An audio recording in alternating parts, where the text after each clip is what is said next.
थी, है ना? क्यों? सवाल नंबर 11 हमारा देखो क्या कह रहा है। सवाल नंबर 11 को पढ़ते हैं, ठीक है ना? लिखा हुआ है, देखो पहले चित्र बना है, पहले चित्र को बनाते हैं।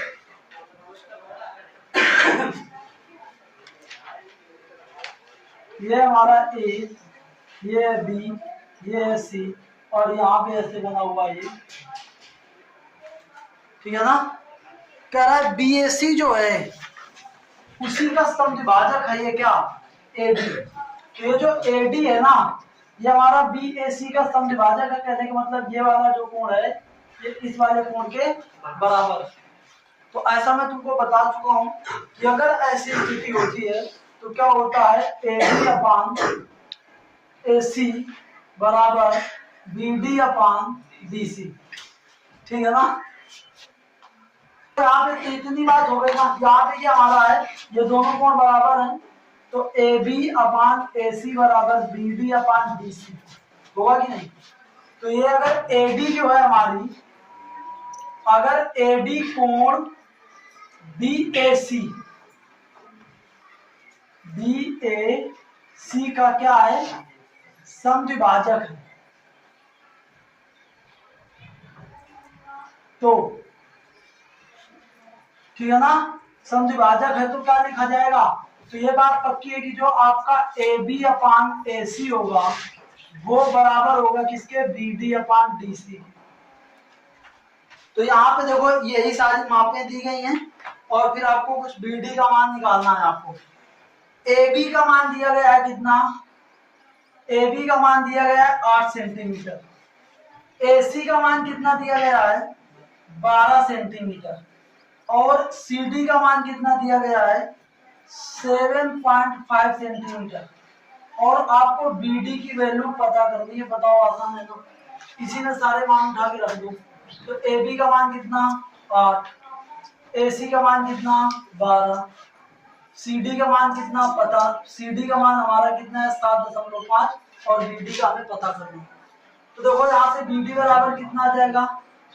8 गुणे 7.5 बटे कितना ये? 12।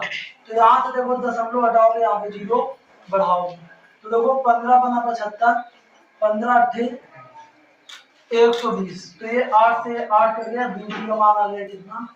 5 सेंटीमीटर। बी डी का मान कितना आ गया? 5 सेंटीमीटर। बताओ कोई दिक्कत होगी क्या? इस तरीके से इसी में देखो सवाल, ये तो सवाल नंबर फर्स्ट था, इसी में हमारा सवाल नंबर दूसरा भी दिया गया है, उसको भी देखो देख लेते हैं। यहाँ पे कह रहा है ए बी का जो मान है वो 3x है। ए बी का मान है वो कितना है? 3x है। ए सी का मान 2x प्लस 2 है। ए सी का मान कितना है? 2x प्लस 2 है। ए सी का मान कितना है? 2x प्लस 2 है। और बी डी का मान कितना है? बी डी का मान कितना है? तो बी डी का मान है x प्लस 2। बी डी का मान कितना है? x plus 2। आपको निकालना क्या है? और सी डी का मान, सी डी का मान है x प्लस 1। आपको x की वैल्यू पता करनी है, आपको x की वैल्यू पता करनी है। तो अब रख दो इसी में सारे मान, इसी फार्मूले में आपको ये सारे मान रख देने हैं। तो ए बी का मान कितना है? 3x। ए सी का मान कितना है? 2x plus 2 equal B D का मान कितना? x plus 2। और डी सी का मान कितना या सी डी का मान कितना? x plus 1। अब गुणा करा लो, 3x का इससे करोगे तो ये कितना हो जाएगा? 3x स्क्वायर और ये 3x, और ये हमारा कितना? 2x स्क्वायर और ये हमारा 4x, और फिर ये हमारा 2x और ये हमारा 4। तो ये हमारा देखो ये इधर आ जाएगा, ये हो जाएगा x स्क्वायर, ये हमारा 5 और ये इधर आ जाएगा माइनस ये 2x, और ये हमारा इधर आ जाएगा -4 बराबर 0। अब इसके फैक्टर कर लो, ये x square minus 4x plus ये 2x माइनस 4 बराबर 0। x कॉमन लोगे तो x माइनस 2 और प्लस 2 कॉमन लोगे तो x माइनस 2 बराबर 0। तो यहाँ से x माइनस 2 कॉमन हो जाएगा, तो ये आ जाएगा कितना? x प्लस 2 बराबर 0।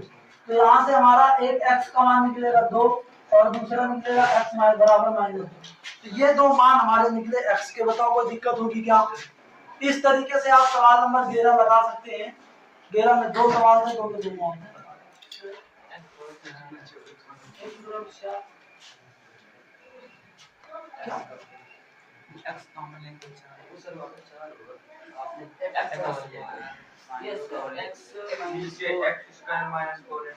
हाँ देखो यहाँ पे थोड़ा सा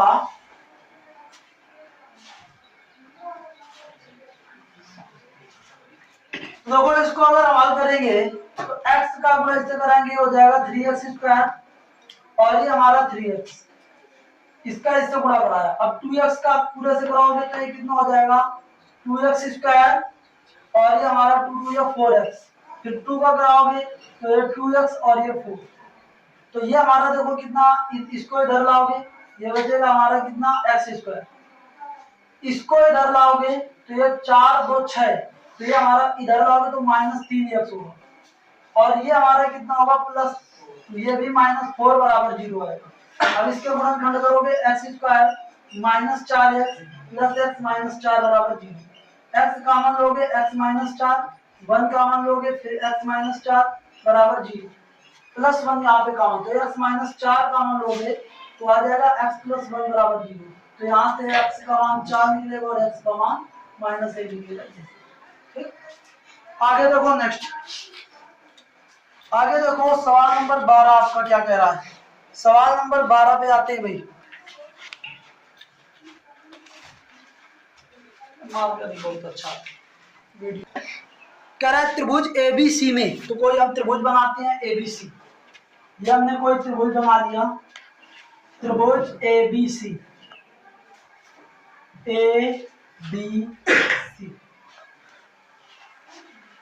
में BC का मध्य बिंदु D है।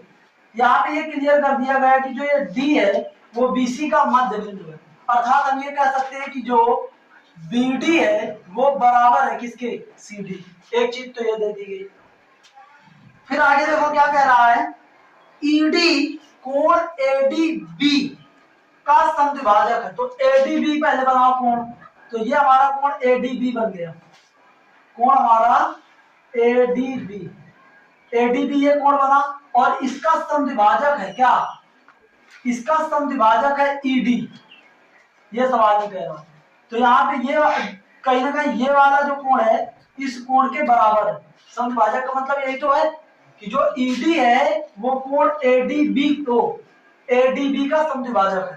ठीक है ना, आगे देखो क्या कह रहा है, EF BC, EF समांतर है BC के, और EF कहाँ पे है, EF हमारा AC पर स्थित है, तो BC के समांतर एक रेखा खींची गई है EF, ये जो हमारा AC पर स्थित है कौन सा बिंदु F, ये। तो यहाँ पे हमारा क्या कह रहा है, जो तो यहाँ पे हमें सिद्ध करना है कि जो EDF कोण है, ये वाला कोण है, EDF जो कोण है हमारा, अर्थात ये वाला जो कोण है ये हमें सिद्ध करना है 90 डिग्री। ठीक है ना, तो बात को बहुत ध्यान से समझो, अच्छा सवाल है, चित्र देख के ही लग रहा होगा कि सवाल ये बढ़िया है। यहाँ पे हमें देखो सिद्ध क्या करना है, सिद्ध करना है जो कोण ADE है कोण EDF जो है वो कितना है 90 अंश, ये आपको सिद्ध करना है। ठीक है ना, तो अब आगे आ जाओ, देखो अब हम इसको करना स्टार्ट करते हैं। सबसे पहले देखो, सबसे पहले हमें एक चीज देखो पता है, इस त्रिभुज के बारे में कुछ इंफॉर्मेशन है। इस त्रिभुज के बारे में क्या इंफॉर्मेशन है, इस त्रिभुज के बारे में ये इंफॉर्मेशन है कि ये जो ADB है इसका समद्विभाजक ये EF है। तो यहाँ पे हम क्या कर सकते हैं, त्रिभुज पहले ले लेते हैं ADB में, त्रिभुज ADB में जो हमारा ED है वो ED कोण ADB का क्या है समद्विभाजक है, ADB का क्या है समद्विभाजक है।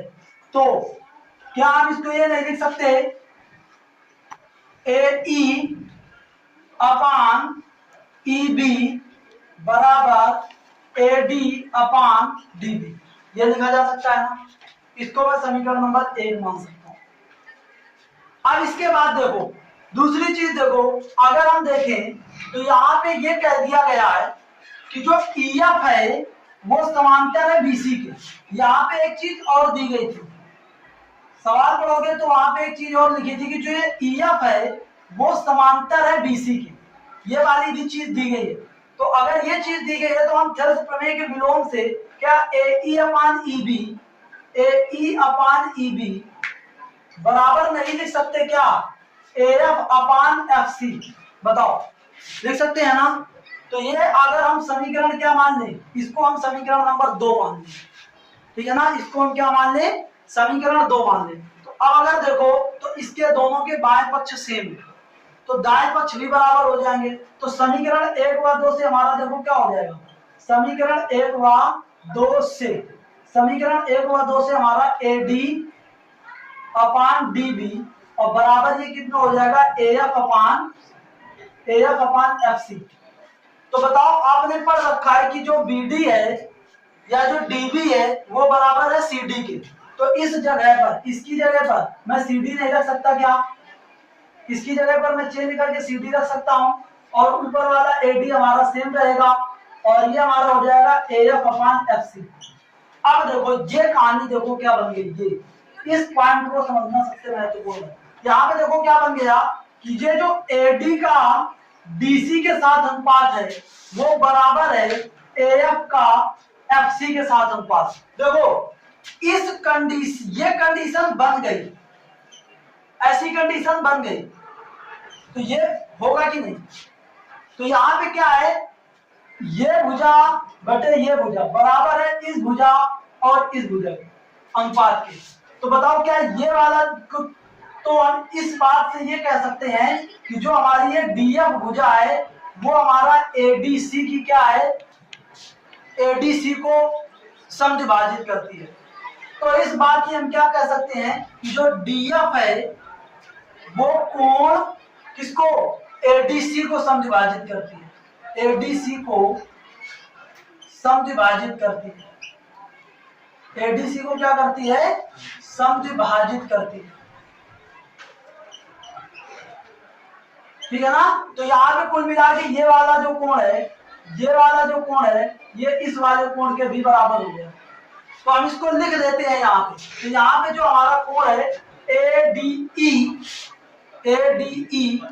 वो बराबर है CDF को, ये ADF बराबर है किसके, CDF के, CDF के। तो आपको पहले से ही एक चीज दे दी गई थी कि ये जो ED था वो हमारा ADB का समद्विभाजक था, कोण ADB का समद्विभाजक था। तो यहां से ये वाली बात हम इसको लिख लेंगे कि ADE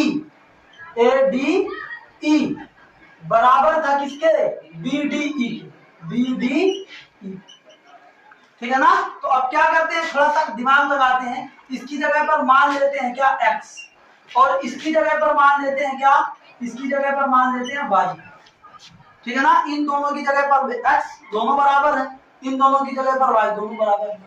तो अब बताओ अगर मैं आपसे कह दूं कि बताओ BDC जो कोण होगा वो कितना होगा, अगर मैं आपसे कह दूं कि बताओ कोण BDC कितना होगा तो आप कहोगे 180 अंश। अब इसको कितने भागों में तोड़ा गया है, 4 भागों में। कौन कौन से, BDE, कोण BDE और प्लस कोण EDA और प्लस कोण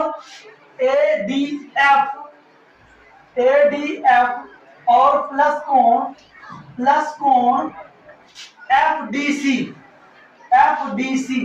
बराबर कितना, 180 अंश। तो बताओ ये वाला कोण कितना है x, ये वाला कितना है x, ये वाला कितना है y, ये वाला कितना है y और ये 180, दो कॉमन लेके x प्लस y बचेगा और ये हमारा 180, इसको काट दोगे तो ये कितना आएगा, x प्लस y बराबर कितना, 90 अंश। अब देखो क्या मैं x, देखो मैंने इसको x माना था, इसको x, इसको y, इसको y, तो क्या मैं x प्लस y की जगह पर, इसकी जगह पर x प्लस y की जगह पर ई डी एफ नहीं लिख सकता, तो यहाँ पे लिख सकता हूँ ई डी एफ बराबर ये कितना हो जाएगा 90 अंश। यही हमको क्या करना था, सिद्ध करना। बताओ कोई दिक्कत होगी क्या? इस तरीके से ये सवाल नंबर 12 को आपको लगाना है। बढ़िया सवाल है ये, इसको जरूर एक बार करें, ठीक है ना। इसके आगे इस ए बी सी, इसका अर्धक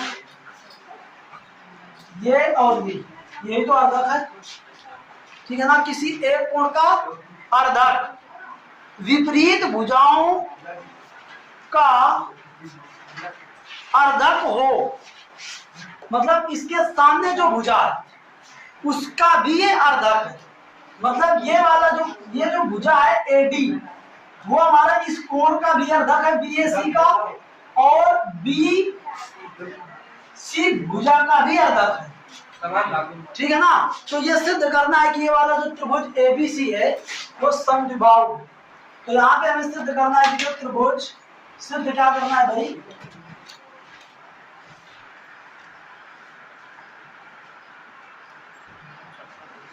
सिद्ध करना है जो त्रिभुज एबीसी है वो हमारा कैसा है, त्रिभुज एबीसी समद्विबाहु है।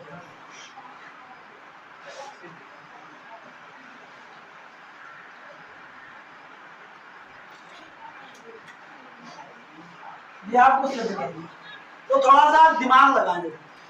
यहाँ पे मैंने आपको एक चीज बताई थी, क्या बताया था कि अगर ये हमारा जो कोण, अगर यहाँ पे क्या दिया है एडी, यदि एडी कोण बीएसी का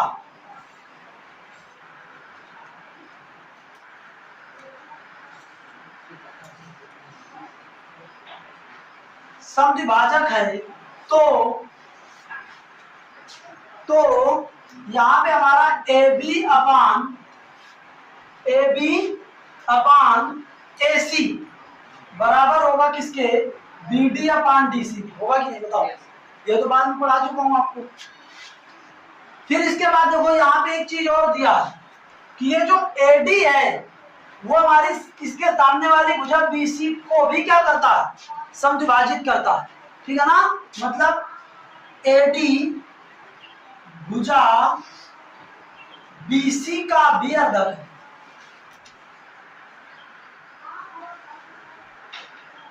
तब यहाँ पे हमारा क्या होगा, जो BD होगा वो बराबर होगा किसके, DC के। तो अब बताओ मैं यहाँ पे BD की जगह पर भी BC रख सकता हूँ, तो यहाँ पे AB अपान ये कितना AC और बराबर ये BD और DC, BC की जगह पर भी मैं कितना लिख सकता हूँ BD, क्योंकि दोनों बराबर है।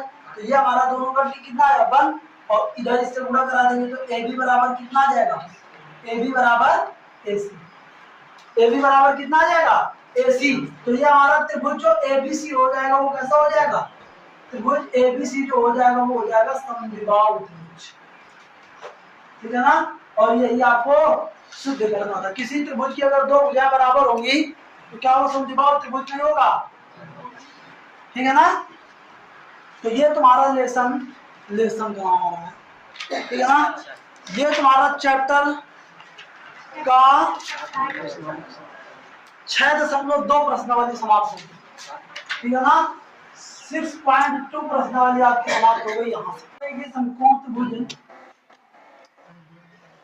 जिसमें हमारा क्या कहा जा रहा है कि जो कोण ए है वो समकोण है, तो चाहे मैं इसको भी मान लूं चाहे मैं इसको भी मान लेता, कोई दिक्कत नहीं होती। तो यहाँ पे देखो हमारा एक ये लंब डाला गया है एडी, कह रहा है एडी हमारा बीसी पर लंब है, तो आपको बीडी अपान डीसी का मान निकालना है, बीडी अपान डीसी का। तो देखो यहाँ पे ये वाला कोण 90 डिग्री है ना, ये कोण 90 डिग्री है, और ये वाला भी कोण 90 डिग्री होगा, और ये वाला भी कोण हमारा 90 डिग्री होगा कि नहीं। तो अब हम देखो बात करते हैं, यहाँ पे थोड़ा सा समझते हैं। सबसे पहले हम त्रिभुज लेते हैं BAC, त्रिभुज BAC व त्रिभुज ADC, ए डी सी में। बात को देखो, तो यहाँ पे हमारा देखो क्या है, बी ए सी बराबर 90 अंश है कि नहीं, ये वाला कोण 90 डिग्री है कि नहीं, और ए डी सी बराबर 90 अंश है ना, ये दोनों कोण 90 डिग्री हैं। इसके बाद अगला कोण हमारा कौन सा, यहाँ पे अगर मैं बात करूं ए सी डी की, वो अगर मैं बात करूं बी सी ए की, किसकी, बी सी ए की, तो ये बराबर होगा किसके, ये बराबर होगा ए सी डी के। किसके बराबर होगा, ए सी डी के। क्यों बराबर होंगे, ये दोनों एक ही कोणों की बात तो की जा रही है, बस उनके बिंदुओं को हम इधर उधर किए दे रहे हैं, लेकिन कोण एक ही है। मैं चाहे ऐसे बोल दूं इसको, चाहे मैं बी सी ए बोल दूं, चाहे इसको मैं ए सी डी बोल दूं, कोण तो यही होगा ना, तो ये उभयनिष्ठ हो गया। तो बताओ, अगर हमारा ये वाला कोण स्वयं के बराबर है और ये वाला कोण इस कोण के बराबर है, ठीक है ना, तो ये जो कोण होगा, अगर मैं कह दूं ये x है, तो क्या ये वाला भी कोण हमारा x नहीं होगा, दोनों कोण बराबर होंगे ना। अगर हमारे ऐसे दो त्रिभुज हैं जिनके दो संगत कोण बराबर हैं, तो तीसरा संगत कोण स्वतः बराबर हो जाता है, ठीक है ना, तो तीसरा संगत कोण हमारा स्वतः बराबर हो जाएगा। अर्थात हम यहाँ पे ये भी कह सकते हैं कि डी ए ओ, पहले बड़े वाले त्रिभुज का कहें, ए बी सी बराबर होगा किसके, डी ए सी के, डी ए सी। तो ये हमारा क्यों बराबर है, कुल मिला के स्वतः, यहाँ पे हम ये भी कह सकते हैं स्वतः। तो अब ये बताओ, ये दोनों त्रिभुज समरूप हो गए क्या, बी ए सी समरूप हो गया किसके, ए डी सी के, बी ए सी समरूप हो गया किसके, ए डी सी के। तो समरूप त्रिभुजों की संगत भुजाओं का अनुपात बराबर होता, तो कर लो, बी ए अपान कितना हो जाएगा, ए डी, और ए सी अपान डी सी, और बी सी अपान कितना है, ए सी, बी सी अपान कितना, ए सी। इतनी देखो बात हो गई, इसमें इतनी बात हो गई ना। अब देखो यहाँ पे हमें किन दो को लेना है, यह चीज समझना है।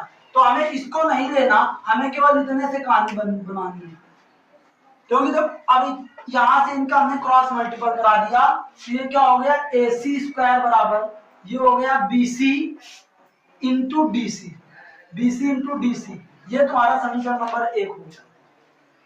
अब इसी प्रकार देखो, हमने ये वाला त्रिभुज पूरे के समरूप लेकर के बात कर ली, अब ये वाला त्रिभुज पूरे के समरूप लेकर के बात करें, मतलब अब हम त्रिभुज की बात करें कौन से, ए डी बी, ठीक है ना, ए डी बी वाला त्रिभुज, या पहले अगर तुम्हें बड़ा वाला त्रिभुज लेना है तो पहले बड़ा वाला त्रिभुज रख दो, उससे कोई मतलब दिक्कत नहीं होगी। ए डी बी या त्रिभुज सी ए बी में संगत बिंदुओं के स्थान पर संगत बिंदु होंगे तो ज्यादा अच्छा रहेगा। अब मुझको पता है कि बी दोनों में संगत बिंदु है, मतलब दोनों में उभयनिष्ठ है, तो ये दोनों में हमको एक ही स्थान पर रखना चाहिए, लास्ट वाले स्थान पर रखना है। अब यहाँ पे देखो कौन सा कोण बराबर है, ए डी बी बराबर होगा किसके, सी ए बी के, होगा कि नहीं, दोनों कोण 90 डिग्री है, बराबर हो जाएंगे कि नहीं। फिर इसके बाद एक देखो, ये वाला जो कोण है, ये वाला कोण तो स्वयं के उभयनिष्ठ ही होगा ना, तो मतलब हमारा डी बी ए बराबर होगा किसके, डी बी ए बराबर होगा ए बी सी के, ए बी सी के, कितना बराबर होगा, मैंने इसको x माना था तो ये x है, मान लो ये दोनों बराबर है, या ये कह सकते हो उभयनिष्ठ है, ये दोनों क्या है, उभयनिष्ठ है। अब तीसरा कोण स्वतः बराबर हो जाएगा, तीसरा कोण हमारा स्वतः बराबर हो जाएगा कौन सा, डी ए बी बराबर हो जाएगा किसके, डी ए बी बराबर हो जाएगा ए सी बी के। किसके बराबर हो जाएगा? ए सी बी के। ये तुम्हारा स्वतः बराबर हो जाएगा। दो त्रिभुजों के अगर दो संगत कोण बराबर होते हैं तो तीसरा संगत कोण स्वतः बराबर हो जाता है, ठीक है ना। तो यहाँ पे हमारा जो त्रिभुज एडीबी है वो समरूप होगा किसके? सी ए बी के। होगा कि नहीं बताओ?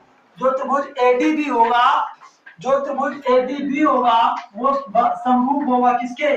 सी ए बी के। तो अब जब समरूप होगा तो इनकी संगत भुजाओं का अनुपात एडी अपान ये कितना? सी ए बराबर डीबी अपान ये कितना? A B. और ये हमारा कितना? ए बी अपान ये हमारा कितना? सी बी, ठीक है ना। तो अब देखो यहाँ से हमारा किसका काम, कौन सा काम लेना है? जहां पे देखो इसमें ये ना लो लेकर के ये ले लो। तो यहाँ पे देखो क्यों मैं ऐसा ले रहा हूँ, क्योंकि यहाँ पे देखो हमारा डीसी आया है और यहाँ पे हमारा देखो डीबी आएगा और हमें यही अनुपात निकालना है डीबी अपान डीसी का। तो यहाँ पे हम क्या करें? इनका गुणा कराएं तो ये हमारा आ जाएगा डीबी इंटू बीसी और बराबर ये कितना? A B square. ये समीकरण नंबर 2 हो गया। और एक चीज देखो, हम ऐसी चीज लें कि हमारा बीसी इसमें भी है और बीसी देखो हमारा इसमें भी आ रहा है, तो बीसी से बीसी अपान करने पर कट नहीं जाएंगे क्या? तो हम समीकरण 2 में पहले को भाग करा देंगे। समीकरण 2 में पहले को भाग करा देंगे तो बताओ क्या आएगा, ठीक है ना। समीकरण 2 में अगर मैं इसको ए बी स्क्वायर अपान ये कितना? ए सी स्क्वायर बराबर लिखूं तो ये कितना हो जाएगा? डीबी इंटू बीसी अपान ये कितना? BC into DC. तो देखो बीसी से ये बीसी कट जाएगा तो ये हमारा कितना आ जाएगा? ए बी अपान ए सी का होल स्क्वायर इसको कर सकते हैं। ये आ जाएगा किसके? डीबी अपान डीसी के बराबर। किसके आ जाएगा? डीबी अपान डीसी के बराबर। और इसी का मान आपको निकालना था, ठीक है ना। इसी का मान आपको निकालना था। तो ऑप्शन नंबर ए इसका सही उत्तर है, ठीक है ना। बताओ कोई दिक्कत होगी क्या? इसमें कौन सा सही होगा? ऑप्शन ए इसका सही उत्तर होगा। और ये तुम्हारा विकल्प में सवाल है, ठीक है ना। क्योंकि विकल्प में सवाल है तो आपको तत्काल दिमाग लगाना है। ये वाला जो त्रिभुज है, ठीक है ना, ये हमारा इस वाले त्रिभुज के समरूप होगा जिससे ये स्थिति रख दी जाएगी। ये वाला जो त्रिभुज है, ठीक है ना, ये हमारा इस वाले त्रिभुज के समरूप होगा। इस तरीके से तुरंत लगा दें, ठीक है ना। चलिए तो ये बात तुम्हारी हो जाती है सवाल नंबर 7 की। आगे हम देखेंगे बाकी। देखो ये प्रश्नावली तुम्हारी समाप्त हो चुकी है। त्रिभुज के समरूपता की कसौटियां आगे पढ़नी है और उन्हीं कसौटियों को फिर आगे हमारा सिद्ध करना, ठीक है ना। तो उसको हम नेक्स्ट क्लास में पढ़ेंगे।